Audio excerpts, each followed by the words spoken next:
Part 1. The Collision. The hum of the floor buffer was a steady, predictable friend.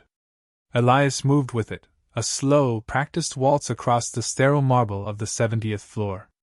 His tools were worn, the handle of his mop was wrapped in friction tape where the plastic had cracked, and his coveralls, though clean, were faded to a soft, tired gray.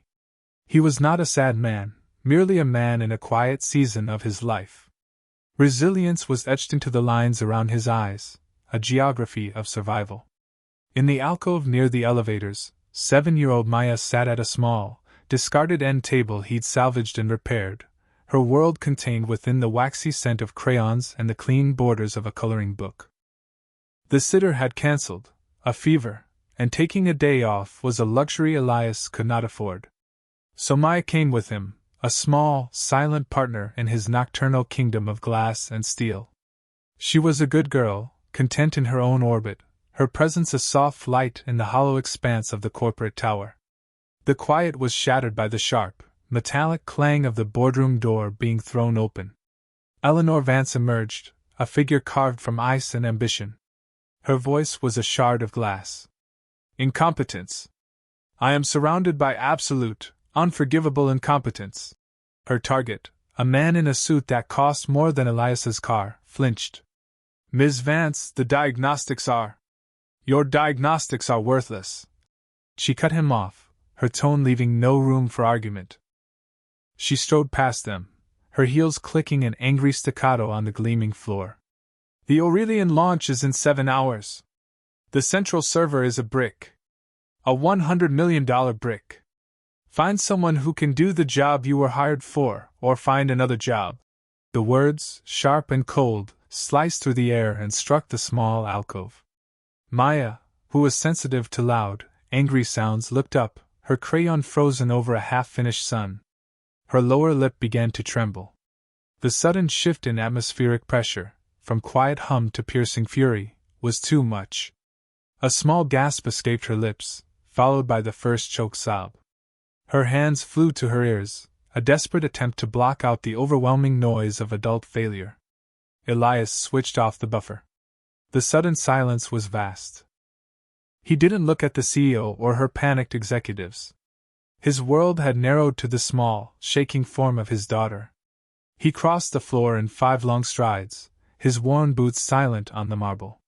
He knelt before her, his large frame a sudden, gentle shield. He said nothing. Instead, he took a deep, slow breath. From his lips came a low, resonant hum. It was not a tune, but a tone, a single, unwavering note that seemed to vibrate not in the air but in the bones. It was the sound of a cello's lowest string, of a distant foghorn, of safety. He had discovered it years ago, a frequency that could anchor Maya when the world became too loud, too bright, too much. He placed his hand gently on her back, letting the vibration transfer from his chest to hers. Her frantic breathing began to slow, sinking to the rhythm of his hum. The tears still tracked through the faint dust on her cheeks, but the panic in her eyes subsided. Her hands slowly lowered from her ears. As he held the note, Elias looked up. His gaze went past his daughter, past the knot of terrified executives, to the glass wall of the server room. Through it, he could see the source of the chaos, a monolith of black and chrome, silent and inert, save for a single, malevolent red light. But his eyes, trained by years of looking for what was broken, what was out of place, didn't see the light. They saw the rack itself. He felt the high-frequency whine of the malfunctioning unit in his teeth, a painful counterpoint to the calming frequency he was producing for Maya. And he saw it, a hair-thin, almost invisible tremor in the upper right-hand mounting bracket. A dissonant sympathy. A loose bolt. Eleanor Vance stood frozen. She had watched the entire interaction, unseen from the periphery. She had seen the janitor's immediate, instinctive pivot from labor to love. She watched him build a wall of soundless comfort around his child. It was an act of grace so profound, so utterly alien to her world of transactional relationships and leveraged power, that it struck her with the force of a physical blow. She saw him look up, his eyes clear and intelligent, and for a fraction of a second, His gaze met hers before shifting to the server room. He gave a slight, almost imperceptible nod toward the far corner of the silent machine. Then he turned his full attention back to his daughter, his act of corporate diagnosis complete and seemingly forgotten. Eleanor's own breath hitched. Her hand rose, not quite to her mouth, but hovered in the air as if to catch the gasp that had escaped. She was not impressed, she was fundamentally shaken. This man, in his faded gray coveralls, had just solved an emotional crisis and a 9-figure technical failure with the same quiet, unnerving competence. And he had done so without a word. She motioned to her chief technical officer, her voice now a strained whisper. "Check the top right bracket on the main rack." The housing. The CTO, a man named Marcus, looked at her, then at the janitor, a sneer forming on his lips. But Eleanor's glare could have melted steel. He scurried into the server room. A moment later, a metallic click echoed in the silent hall. On the monolithic server, the red light blinked once, then turned a steady, reassuring green. The sound of cooling fans whirring to life was like a collective exhale. Eleanor didn't look at her team. She didn't acknowledge the saved launch. Her world, like Elias's, had narrowed. She walked past her stunned executives, her sharp heels now strangely muted, and stopped a few feet from the man still kneeling on the floor, his daughter now leaning her head sleepily against his shoulder. The authority in Eleanor's posture warred with the raw curiosity in her eyes. The Queen had stepped out of her glass tower. "You're not what I expected," she said. It was a probe, heavy with unspoken questions. Elias looked up at her, his expression calm, unwavering. He didn't rise. His priority was clear. He simply held his daughter, waiting. He had nothing to prove. Part 2, the proximity. Elias did not want the job. The offer, delivered in Eleanor Vance's sterile, glass-walled office the next morning, was for a position that didn't exist. Special projects consultant. The salary she named was more than he made in a year. He politely declined. He had his route, his routine. He had Maya. It was a simple, predictable life, and he had learned to value predictability above all else. Eleanor, a woman unaccustomed to the word no, did not argue. She merely changed the terms. "A contract, then. 1 month. I want you to walk my facilities. Observe. Tell me what you see." "The things my executives miss." She paused, her gaze direct. "You see things differently." It was the truth. He did. The tremor in the server rack was no different to him than a loose floorboard or the subtle shift in Maya's breathing before a bad dream. It was all about noticing the small dissonances. He hesitated. The money would change everything: a better apartment, a savings account, a future for Maya that wasn't built on the knife's edge of poverty. For his daughter, he would consider it. He agreed to 1 month. His new role was an anomaly. He wore the same gray coveralls, carried the same worn canvas bag of tools. He had no desk, no title on a door. He simply walked. He moved through the gleaming, hollow spaces of Vance Industries with the same quiet purpose he had moved through them with a mop and buffer. But now, he was looking not for dirt, but for friction. On the 3rd day, he found it in the logistics department. The multi-million-dollar sorting system, a marvel of German engineering, was experiencing a 2% error rate, a small number that cost the company a fortune in misdirected freight. Teams of engineers had spent weeks running diagnostics. Elias stood and watched the machine for an hour, his head tilted. He didn't look at the code, he looked at the machine itself. He watched the pneumatic arms, the conveyor belts, the optical scanners. He saw it. A tiny, almost imperceptible hesitation in arm 7B as it retracted. It was half a millisecond slow, but at that velocity, it was enough to occasionally nudge a package onto the wrong belt. He didn't write a report. He walked to the maintenance bay, found a specific pneumatic valve regulator, and walked back to the sorting floor. He waited for the lunch break, and with a single turn of a specialized wrench, he adjusted the pressure to arm 7B. The error rate dropped to 0. He left the old valve on the department manager's desk and walked away. Marcus Thorne, the CTO who had been humiliated in the server room, watched him with unconcealed contempt. He saw a janitor playing dress-up, a pet project of a CEO who was losing her edge. "Quite the promotion," Marcus said, cornering Elias by the water cooler. His smile was a thin, unpleasant line. "From cleaning toilets to whatever this is. You must be very special." Elias simply met his gaze, his expression unreadable. He didn't reply. He filled his water bottle and walked away, leaving Marcus standing in a deepening pool of his own resentment. Eleanor heard about the sorting machine. She heard about the persistent rattle in the HVAC system on the 4th floor that Elias had silenced with a small piece of rubber insulation. She heard how he'd rearranged the kitchenette on the design floor, improving workflow so dramatically that the team's coffee breaks became shorter and more efficient. He was fixing the small, broken things everyone else had learned to live with. He was restoring harmony to the system, one silent act at a time. She started to watch for him. From her office, she would see his solitary figure moving through the building, a ghost of quiet competence. He never spoke unless spoken to. He never sought credit. He simply did the work. He was a paradox, a man of immense capability who possessed zero ambition. It was this, more than his talent, that intrigued her. In her world, ambition was oxygen. For him, it seemed to be a poison. She found herself making excuses to walk the floors, hoping to cross his path. One afternoon, she saw him in the lobby, tightening the hinge on the massive glass door. Maya was with him again, sitting on a bench and drawing in her sketchbook. Eleanor watched from a distance as he finished his work. He tested the door, which now closed with a silent, satisfying sigh instead of a slight shudder. He wiped his hands on a rag, then sat beside his daughter. He didn't look at his phone. He looked at her drawing. He pointed to a small blue dog in the corner of the page and smiled. Eleanor felt a pang of something she couldn't name. It was a hollow ache, a recognition of a warmth that her life, for all its gleaming success, completely lacked. She was surrounded by people, but she was utterly alone. He had nothing, yet he was not.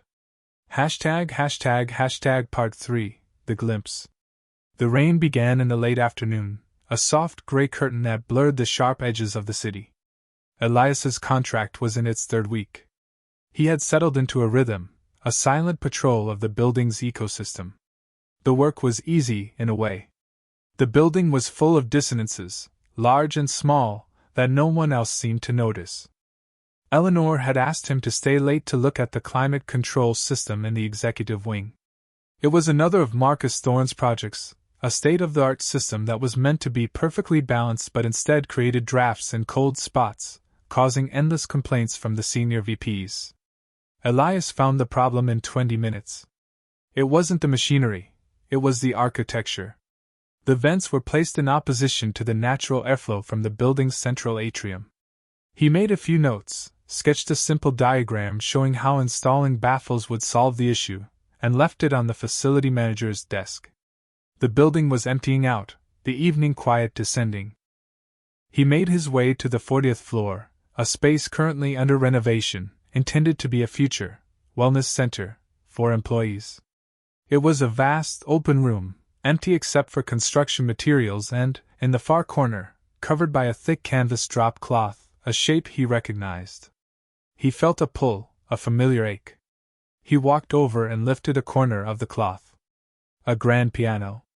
A Steinway, its polished ebony finish filmed with a layer of plaster dust. He ran a hand over the cool, smooth wood. It had been years. Years since he had allowed himself to even touch one. He sat on the rickety painter's bench, his calloused fingers hovering over the keys. He thought he was alone. The floor was supposed to be deserted. He pressed a single key. A C-sharp. It was slightly out of tune, but the sound, rich and resonant, filled the hollow space. It filled the hollow space inside him. He closed his eyes. And he played. It wasn't a performance. It was a confession. The music that flowed from his hands was not a taught piece from a forgotten recital. It was the shape of his grief, the sound of his solitude. It was a melody full of quiet sorrow for his late wife, Sarah, for the life they were supposed to have. It spoke of long nights, of the crushing weight of single fatherhood, of the choice to put all of this, the music, the engineering, the ambition, away in a locked box to focus on the one thing that mattered. The music told the story of his exile. It was raw, deeply personal, and heartbreakingly beautiful. Eleanor stood in the shadows of the doorway, motionless. She had come looking for him to tell him he could go home, and had followed the sound, drawn by its magnetic melancholy. She listened, hidden, as this quiet, unassuming man filled the empty room with a sound more powerful and articulate than any boardroom speech she had ever given. She had seen his practical genius, his intuitive understanding of systems. This was different. This was his soul. This was the source of the quiet dignity, the unwavering calm. He wasn't just a man who had been a mechanic or an engineer. The depth of the music told her he had been an artist. He was a man who understood harmony on a level she was only just beginning to comprehend. The final notes faded into the sound of the rain against the vast windows. Elias sat for a long moment, his head bowed, his hands resting on the keys. The silence that followed was more intimate than the music itself. Eleanor should have left. She should have retreated, preserving his privacy. But she was rooted to the spot. She had just been given a glimpse into the vast, hidden architecture of the man, and it left her breathless. This quiet janitor, this consultant, was a genius in exile. And for the first time, she understood that his lack of ambition wasn't a flaw, it was a sacrifice. A profound, soul-deep sacrifice. She took a small step back, her shoes scuffing softly on the concrete floor. Elias's head snapped up. His eyes, wide with a vulnerability she had not seen before, found hers in the dim light. A flicker of something, shame, surprise, regret, crossed his face. He stood abruptly, letting the key cover fall with a soft thud. He pulled the dusty canvas back over the piano, concealing the evidence. He straightened his coveralls, his composure returning like a mask being lowered into place. He walked toward her, his expression once again unreadable. He expected a question, a comment, perhaps even ridicule. Eleanor simply looked at him, her own armor cracked and useless. She didn't speak of the music. She couldn't. It felt too sacred. Instead, she said the only thing she could. "Thank you for looking at the HVAC system." He nodded, accepting the unspoken agreement to pretend the moment had never happened. But it had. A bond had been forged in that shared, secret space. A glimpse had been given, and it had changed the very nature of the ground on which they both stood. Part 4, The Bridge. The next Saturday, Vance Industries was hosting a Family Day, an annual PR event Eleanor had always despised. It filled her pristine building with sticky hands, loud children, and employees attempting forced, awkward pleasantries. This year, she had planned to make a brief, 10-minute appearance before retreating to her silent penthouse. But Elias was there with Maya. He was off the clock, wearing a simple dark sweater and jeans. He looked younger, less burdened. Maya was clinging to his hand, her eyes wide at the carnival-like atmosphere in the lobby, a balloon artist, a face-painting station, a magician pulling foam balls from behind children's ears. Eleanor found herself watching them again. She saw the easy, unspoken communication between them. She saw how Maya would look to her father for reassurance in the noisy crowd, and how he would give her a small, secret smile that was just for her. There was a completeness to their small unit of two, a warmth that radiated outward. Marcus Thorne was also there, schmoozing with board members, his own perfectly dressed children standing like miniature mannequins by his side. He saw Eleanor watching Elias and his daughter, and a look of calculated malice crossed his face. Later, Eleanor was cornered by an investor when she felt a small tug on the sleeve of her silk blouse. She looked down to see Maya standing beside her, holding up a piece of paper. It was a drawing, done in the vibrant, chaotic colors of a child's imagination. It depicted two figures. One was a large, smiling man with a wrench in his hand, clearly Elias. The other was a tall woman in a sharp dress, standing under a thundercloud. But the woman in the drawing was also holding a small, yellow sun. "You have sad eyes," Maya said. It was not an accusation, but a simple observation. A truth bomb delivered with the unsparing clarity of a child. "But you have a son, too. You just don't hold it up." Eleanor was stunned into silence. The investor, forgotten, cleared his throat and excused himself. It was just her and the child now, in the middle of the crowded, noisy lobby. No one had ever spoken to her with such direct, guileless honesty. Her sad eyes were her most closely guarded secret, the core truth she masked with power and precision. To have it seen and named by this small girl was both terrifying and liberating. "This is for you," Maya said, pushing the drawing into Eleanor's hand. Eleanor took the drawing. The paper was flimsy, still warm from the child's hand. She looked at the crayon depiction of herself, the stormy cloud, the hidden sun. She saw what the child saw, a woman of immense power who was living in the dark. "Thank you," Eleanor whispered. The words felt inadequate. Elias appeared at Maya's side, a gentle hand on her shoulder. "Maya," he said softly, a quiet admonishment in his tone. "It's all right," Eleanor said, her voice stronger now. She looked at Elias, then back at Maya. "It's a beautiful drawing. The best gift I've received in a very long time." She folded the drawing carefully and put it in her handbag, a precious, fragile thing. For the rest of the day, she didn't retreat to her penthouse. She stayed. She watched the magician with a genuine smile. She even allowed a face painter to draw a small, shimmering star on her hand. She felt a crack in her own armor, a ray of light leaking through.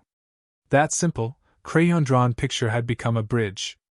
A bridge between her world of sterile isolation and their world of messy, authentic connection.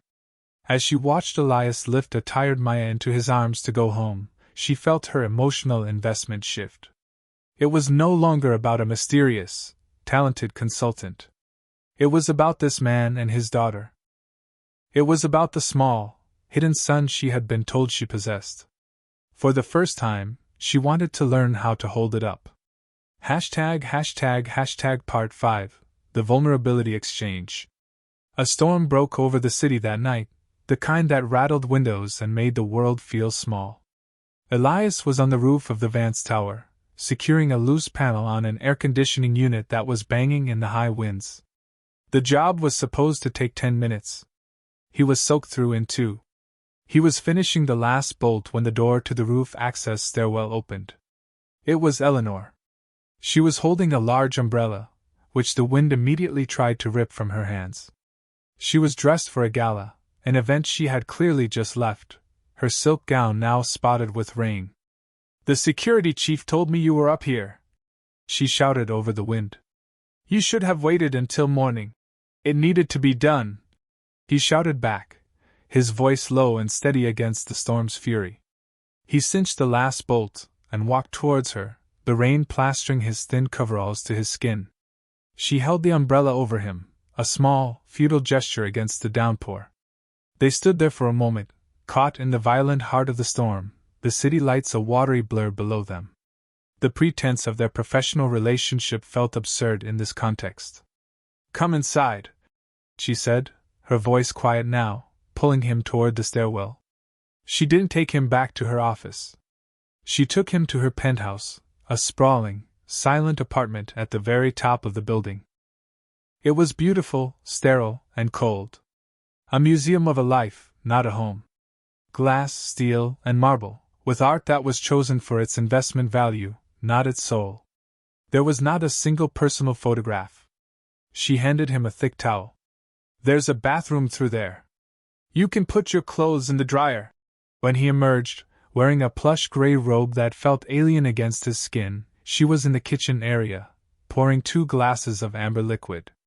The rain lashed against the panoramic windows. They sat in silence for a long time, watching the storm. The quiet was not awkward. It was a space for the unsaid things to breathe. "Why did you leave it?" she finally asked. The probe was gentle, but direct. "The music." Or whatever it was you were before. Elias stared out at the rain-streaked glass. He took a slow sip from his glass. It was time. I was a systems engineer, he began, his voice quiet. A research and development specialist. My wife, Sarah, she was the musician. A cellist. The piano was our common ground. He paused, the memory still a physical weight. We had a daughter. And a life that felt full of light. Then there was a car accident. A drunk driver. I was at a conference in Japan. By the time I got the call, by the time I got home, she was gone. He turned the glass in his hands, watching the light fracture. After that, the work, the ambition, it all felt like noise. The only thing that mattered was Maya. She was 3. She needed a father, not an engineer trying to climb a ladder. So I walked away. I took a job that had no deadlines, no travel, no pressure. A job where I could always be there to pick her up from school. A job that let me be the father she needed. He looked at Eleanor, his gaze clear. It wasn't a sacrifice. It was a choice. The confession hung in the air, simple, profound, and devastating. It was the story of his core wound, the explanation for his exile. Eleanor felt her own chest tighten. Her own carefully constructed walls felt thin and brittle in the face of his quiet strength.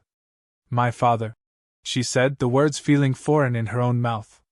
He built this company. He was brilliant. And cold.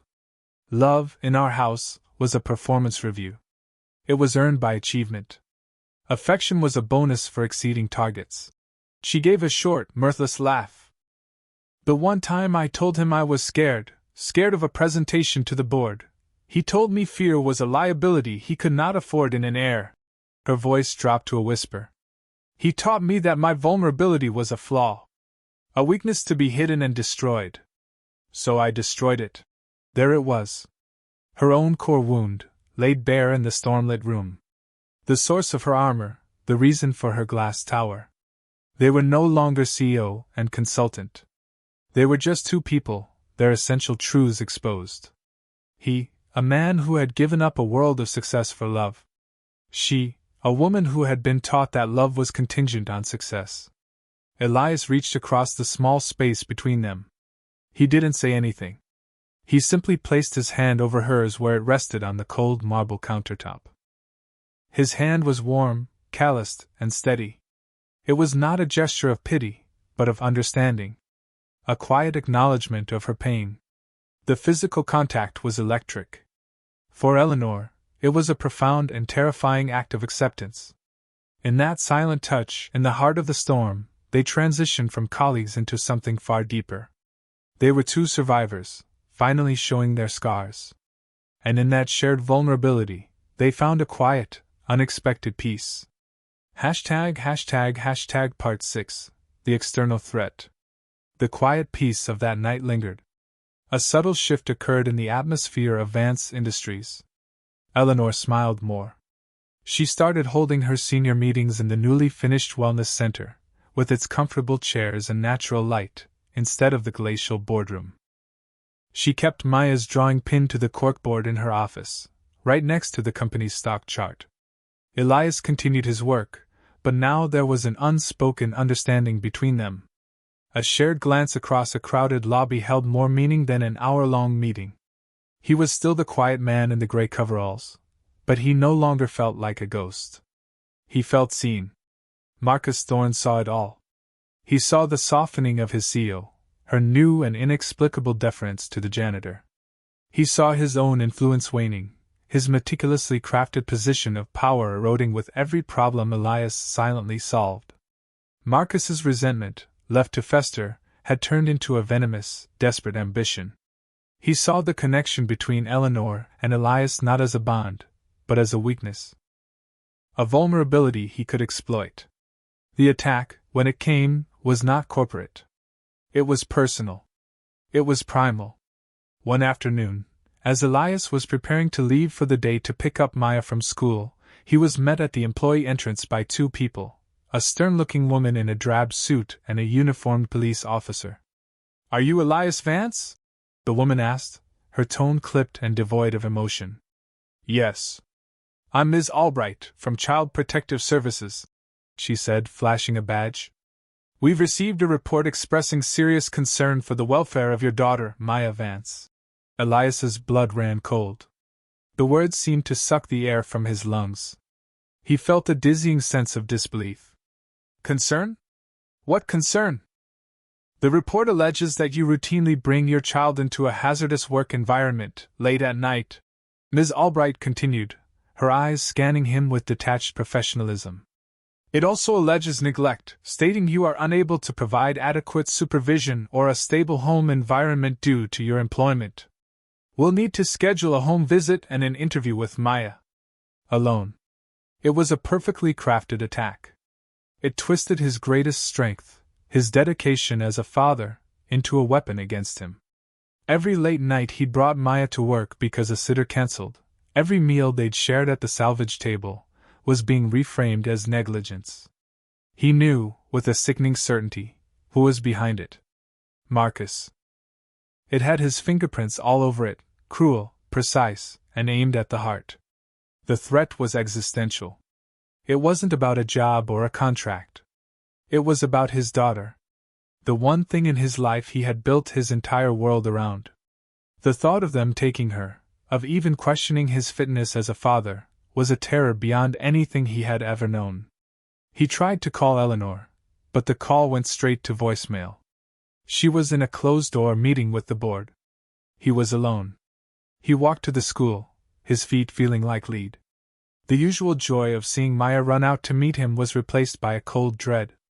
He hugged her tightly, a desperate fear gripping him. How could he protect her from this? This was a fight he didn't know how to win.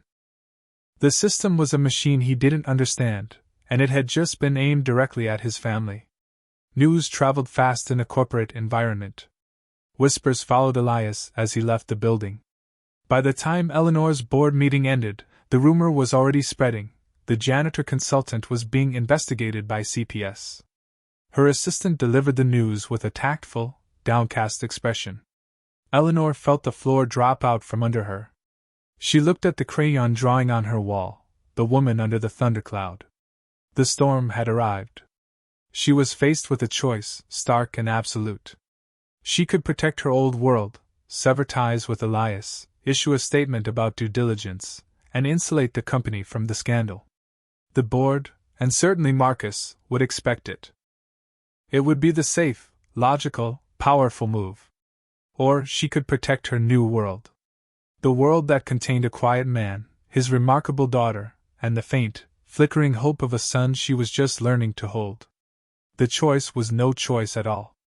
Part 7, The Alliance. Eleanor found Elias in the small, cluttered apartment he and Maya called home. It was the address on his employment file, a walk-up in a neighborhood of worn brick and resilient families. The inside was the antithesis of her penthouse. It was small, filled with worn wood furniture that was clearly repaired by hand, and smelled faintly of cinnamon and old books. Every surface held a piece of Maya's life, a stack of drawings, a half-finished Lego castle, a row of well-loved stuffed animals. It was not a space of wealth, but it was profoundly a home. He was sitting at the kitchen table, staring at the formal letter from CPS, his face a mask of quiet despair. Maya was asleep in her room. He looked up as Eleanor entered, his eyes hollowed out. "You shouldn't be here," he said, his voice rough. "This is a mess. It will reflect on you. On the company." "I don't care about the company," she said, her voice fierce with a conviction that surprised them both. She walked over and stood before him, her presence filling the small kitchen. "I care about what is right." She looked at the letter in his hands. "This is Marcus Thorne." It wasn't a question. Elias nodded, his jaw tight. "He wants to discredit me. He thinks you and I." He trailed off, unable to voice the assumption. "He's wrong about our relationship," Eleanor said, her gaze unwavering. "But he's right that you are a threat to him. Your competence makes his incompetence glaring. This isn't about Maya. It's about his own fear." She pulled out a chair and sat opposite him. The power dynamic of their worlds was gone.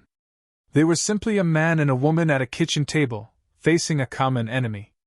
"We are not going to let him win," she said. It was a declaration. A promise. "How?" Elias asked, a sliver of hope cutting through his despair. "It's his word against mine. He's a CTO. I'm a janitor. They will see the report, and they will see what he wants them to see." "No," Eleanor said, her voice cold with strategic fury. "They will see what I want them to see." She leaned forward, her corporate instincts now fully aligned with her personal conviction. "He made a mistake. He used an official channel, a government agency. That creates a paper trail. It creates rules of evidence. He thinks he's fighting a custody battle, but we're going to turn it into a corporate tribunal." She pulled out her phone. "I am the CEO of a multi-billion-dollar corporation. I have access to the best legal team in the city. They work for me. Which means right now they work for you." She made the call. Her voice was calm, precise, and absolutely lethal. She gave orders, requested background checks, and outlined a strategy with breathtaking speed. She was using her power, her resources, her influence, the very tools of the world that had isolated her, not to save him, but to stand with him. When she hung up, the air in the small kitchen had changed. The despair had been replaced by a fragile, but determined, sense of hope. Elias looked at her, truly looked at her, and saw the formidable queen from the glass tower, but her walls were no longer made of ice. They were made of fire. And she was aiming it at his enemies. "You're putting yourself in opposition to your own CTO. To your board's potential concerns," he said, needing her to understand the risk. "Marcus Thorne is a liability," she stated, as if discussing a failing stock. "And my board trusts me to manage my assets.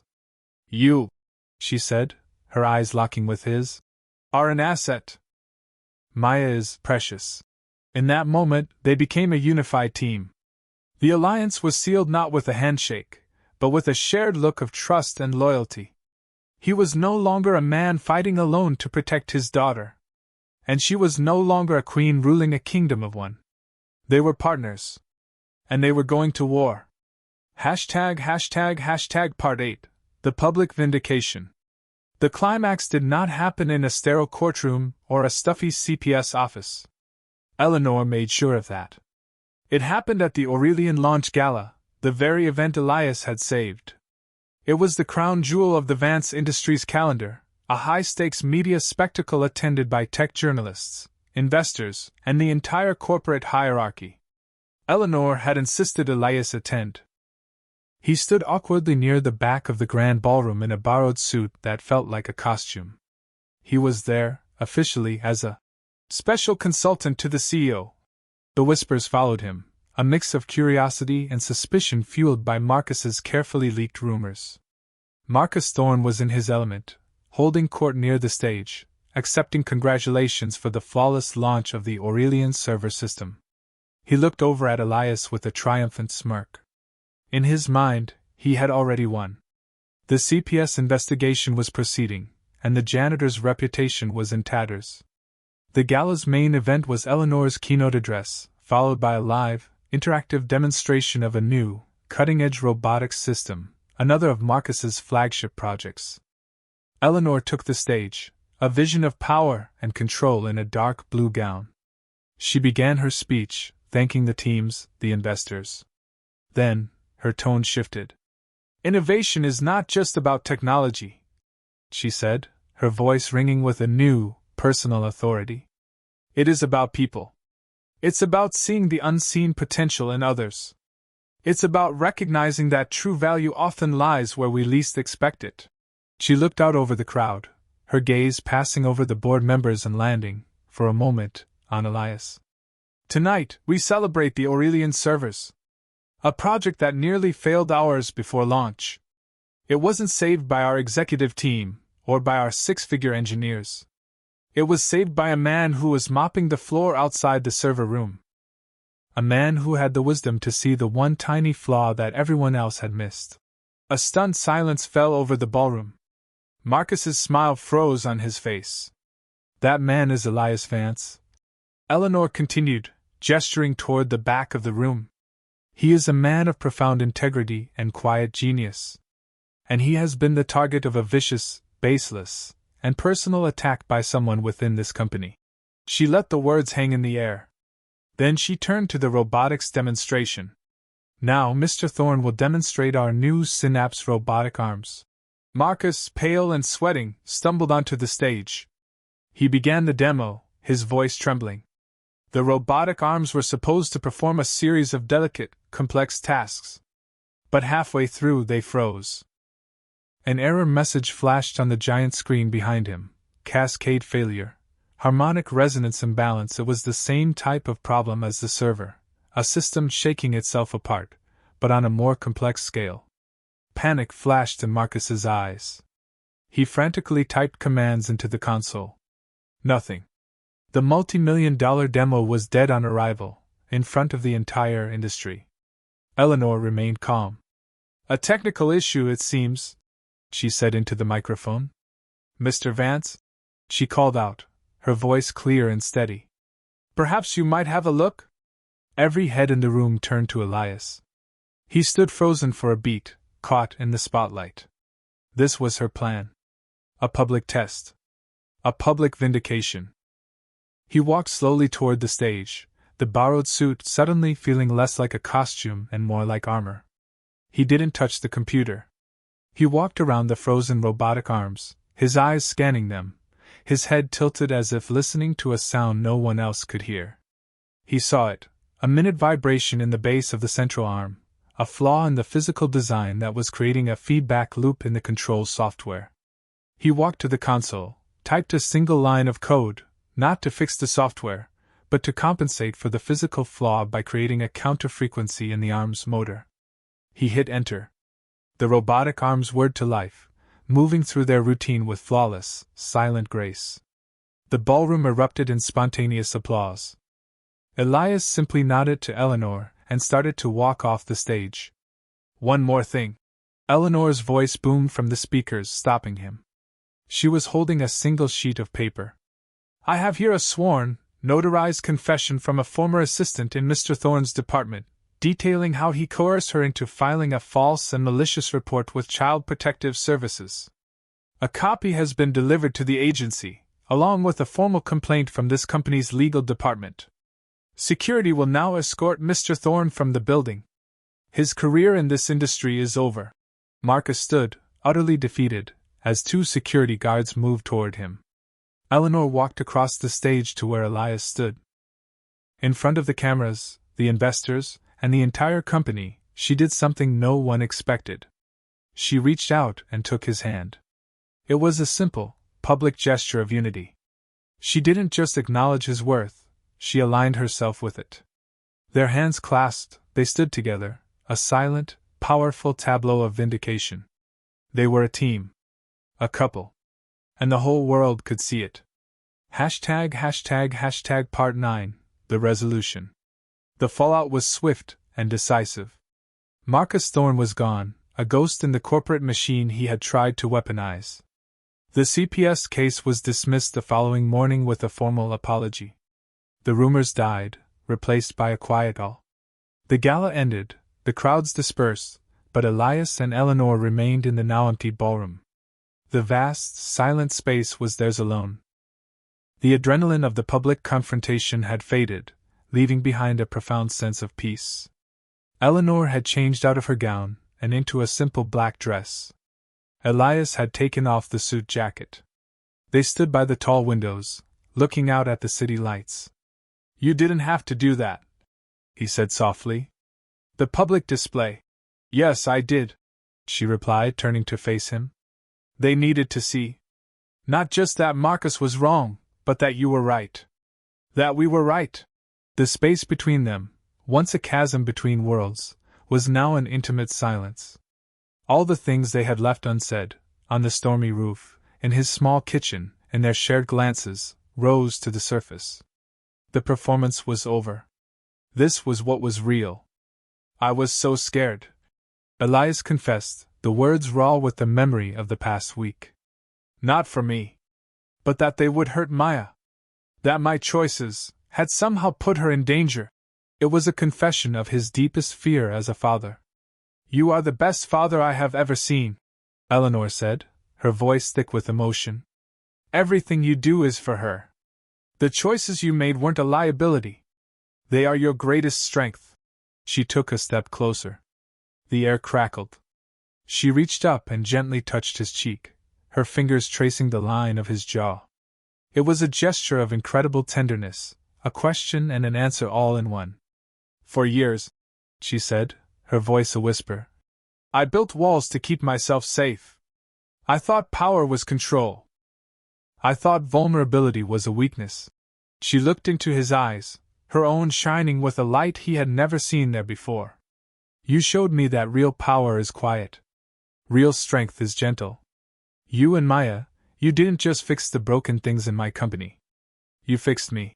Elias covered her hand with his own, his thumb stroking the back of her wrist. He saw her, not as the CEO, not as the queen in the tower, but as the woman under the storm cloud, finally letting herself hold the sun. He leaned in and kissed her. It was not a kiss of frantic passion, but of deep, cathartic recognition. It was slow and gentle, and full of gratitude. It was the closing of one story and the beginning of another. A resolution. A promise. When they parted, they simply held each other, two solitudes that had found a shared sanctuary. Outside, the city hummed on, oblivious. But here, in the quiet of the empty ballroom, a new world had been born. The loose ends were tied. The antagonist was gone. The company would change because its leader had changed. And for the first time, they were not just an alliance, but a beginning. It felt earned. It felt peaceful. It felt like coming home. Hashtag Part 10, the new beginning. 10 months later. The afternoon sun streamed through the large bay window of a house that was neither a sterile penthouse nor a cramped apartment. It was a home, filled with the comfortable clutter of a happy life. The scent of baking bread mixed with the smell of fresh-cut grass from the open back door. Elias stood at the kitchen counter, expertly kneading dough, his hands dusted with flour. He wore a soft, faded t-shirt, the tension gone from his shoulders. In the backyard, a garden bloomed with chaotic, vibrant life. Eleanor, dressed in jeans and a simple linen shirt, was on her hands and knees in the dirt, planting a row of sunflowers. Her hair was tied back in a messy ponytail, a smudge of soil on her cheek. She was laughing. Maya, now 8 years old, was directing the operation with solemn importance, pointing to where each flower should go. The sound of their shared laughter drifted in through the open door, a warm, gentle music. This was their tableau of domestic normalcy, a world away from the cold marble and sharp edges where they had met. On the kitchen table, amidst mail and a half-eaten apple, lay a brochure. The title read, The Sarah Vance Foundation for Applied Harmony. Below it, a tagline, Building Futures, One System at a Time. It was their joint philanthropic venture, the thematic resolution of their individual wounds. Funded by a significant portion of Eleanor's fortune and run by Elias, the foundation had two core missions. First, it provided grants and scholarships for underprivileged students in STEM, focusing on a holistic, hands-on approach to engineering and design, Elias's philosophy. Second, it offered wraparound support services for single-parent households, ensuring that no parent had to choose between their career and their child, a tribute to the choice Elias had made. It was a mission born of love, grief, and a shared belief in quiet competence. It was how they were fixing the world, one small, broken system at a time. Eleanor came inside, wiping her hands on her jeans. She walked up behind Elias and wrapped her arms around his waist, resting her chin on his shoulder. She watched his strong, capable hands work the dough. The first scholarship recipients were selected today, she said quietly. He stopped kneading and turned in her arms to face her. Yeah? A young woman from our old neighborhood, Eleanor said, a proud smile on her face. A robotics genius. Single mom. Remind you of anyone? He smiled, a deep, easy smile that reached his eyes. He leaned down and kissed her, a soft, familiar gesture that spoke of shared mornings and quiet evenings. It was a final, tender beat that summarized their entire journey, from the rattling server to the silent piano, from the child's drawing to this sunlit kitchen. He looked past her, through the open door, at Maya watering the new sunflowers. He looked at the life they had built, a life of purpose, connection, and unwavering love. True strength is not the absence of weakness, but the courage to build a home in the broken places. Where are you watching from? We love seeing how far these stories travel. If this story touched your heart, please like this video and comment with your favorite part. Subscribe for more stories that find the extraordinary in the everyday. Thank you for spending your time with us. Until next time, stay kind, stay hopeful, and never stop looking for the harmony in the noise.